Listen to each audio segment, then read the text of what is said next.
Hai teman-teman, Assalamualaikum warahmatullahi wabarakatuh. Bertemu lagi dengan channel politik, yaitu channel Gerakan Perubahan 14 yang selalu update berita-berita perpolitikan tanah air yang tentu saja mutakhir untuk diketahui ya. Nah teman-teman, kita ingatkan lagi untuk besok hari Minggu akan ada debat capres yang terakhir. Ini sangat dinanti-nantikan oleh khalayak ramai dari teman-teman kita, sebut saja masyarakat yang awam maupun yang mempunyai pendidikan yang tinggi. Semuanya mempunyai atensi untuk mengikuti debat capres besok ya, yaitu dari 01 Anies Rashid Baswedan, 02 Prabowo Subianto, dan 03 Ganjar Pranowo. Nah ini kita sekarang berada di sekitar Bandara Ngurah Rai, Bali, tepatnya di daerah Tuban Kuta ya. Dan di depan kita itu ada Masjid Asasut Taqwa, dan kita akan masuk menuju kompleks bandara ya.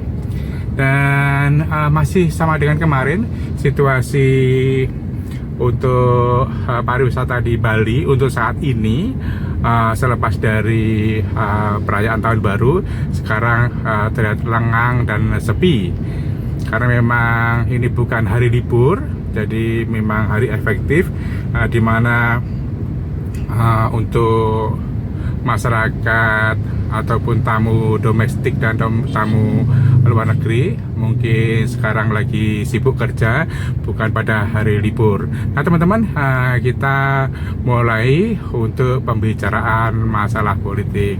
Nah teman-teman, ini lagi-lagi terjadi blunder yang dilakukan oleh Capres 02 yaitu Prabowo Subianto. Setelah beberapa kali melakukan blunder, yaitu dengan mengatakan meskipun tidak secara langsung Anies Baswedan merupakan seorang yang kurang pintar, atau kita teorikan aja meskipun tidak pantas, Prabowo sebut sebagai orang yang bodoh maupun goblok. Nah itu menjadi blunder, ramai sekali, viral di jagat maya. Dan beberapa hari kemarin Prabowo juga melakukan blunder lagi dengan mengatakan dia was-was menghadapi putaran terakhir dari debat capres besok pada hari Minggu. Dia mengatakan, Prabowo mengatakan bahwa dia was-was karena khawatir akan dinilai kecil lagi oleh Anies Rashid Baswedan, meskipun tidak secara langsung mengatakan nama ya. Nah, blunder-blunder ini sebenarnya sudah diingatkan oleh penasihat dari 02, tetapi Prabowo sendiri yang menyampaikan bahwa dia tidak menurut akan advice ataupun masukan dari timnya 02, karena dia menyampaikan bahwa dia adalah bekas serdadu, begitu katanya. Dia tidak bisa ngomong yang manis-manis atau omon-omon manis. Nah teman-teman, mungkin karena ini faktor usia, jadi dia mungkin juga kurang bisa mengontrol diri, ataupun faktor kesehatan. Dan teman-teman, beberapa hari kemarin juga viral di saat Prabowo setelah turun dari panggung kampanye sepertinya dari Semarang ya. Jadi turun dari panggung, dia terlihat capek sekali, wajahnya letih.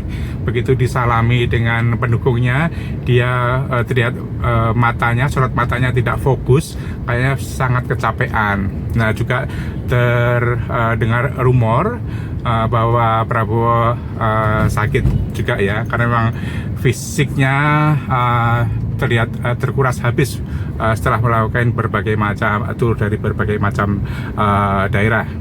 Karena memang manusia memang terbatas ya untuk kekuatan fisik, apalagi sudah di usia 70 lebih. Nah teman-teman, kita sekarang sudah di depan pintu masuk bandara, tetapi kita tidak masuk bandara. Kita akan lanjut perjalanan menuju Kuta untuk menunjukkan kepada kalian bagaimana situasi pariwisata di Bali untuk saat ini. Baik teman-teman, kita lanjut lagi.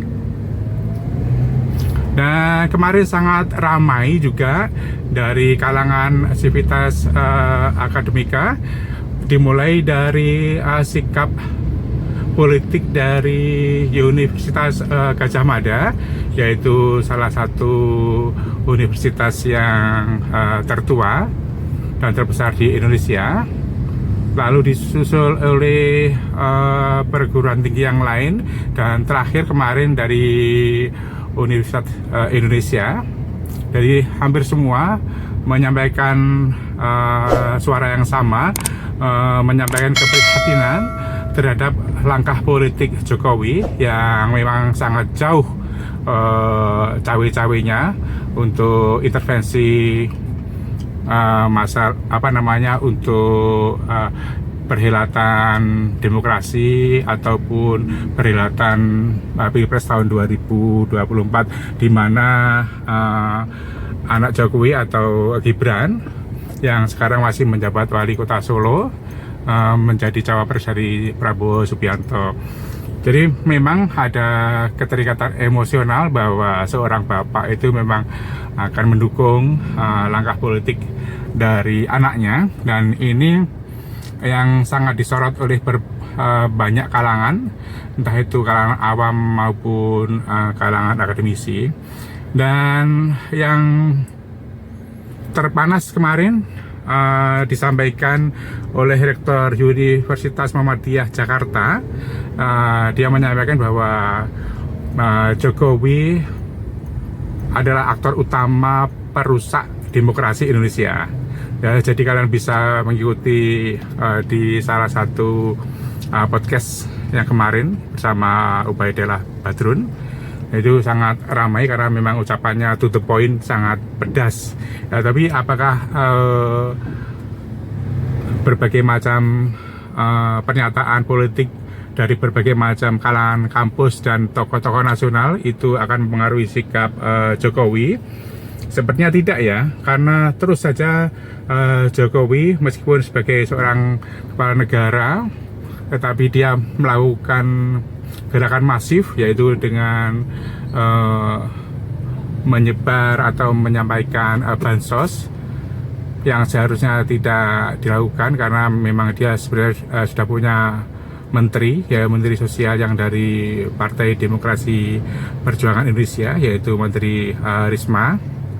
Tapi karena masalah politik, Menteri Risma sudah tidak diberi kewenangan untuk menyampaikan bansos kepada masyarakat.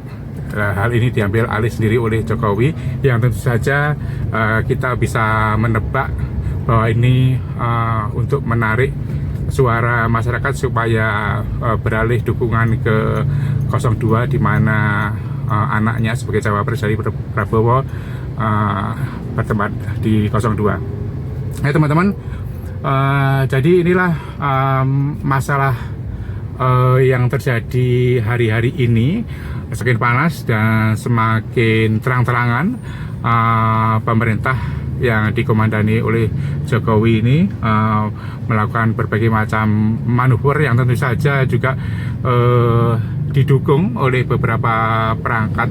Dan teman-teman, kemarin juga terdengar kabar yang santer sekali bahwa Menteri Keuangan Sri Mulyani beserta Menteri PUPR yaitu Budi Karya menghadap Megawati, Ketua Umum Partai Demokrasi Indonesia Perjuangan, menghadap akan meminta izin untuk mengundurkan diri dari kabinet, tapi kabarnya Megawati tidak menyetujuinya karena Megawati masih khawatir jika mereka berdua mundur dari kabinet maka keadaan negara akan kacau dan dikhawatirkan akan menjadi chaos seperti tahun 1998 kemarin pada waktu Pak Harto mengundurkan diri sebagai presiden. Tetapi langkah Megawati ini kabarnya sangat disayangkan oleh berbagai macam pihak, terutama masyarakat sipil, karena masyarakat sipil sudah banyak yang menyuarakan untuk pemajulan Jokowi,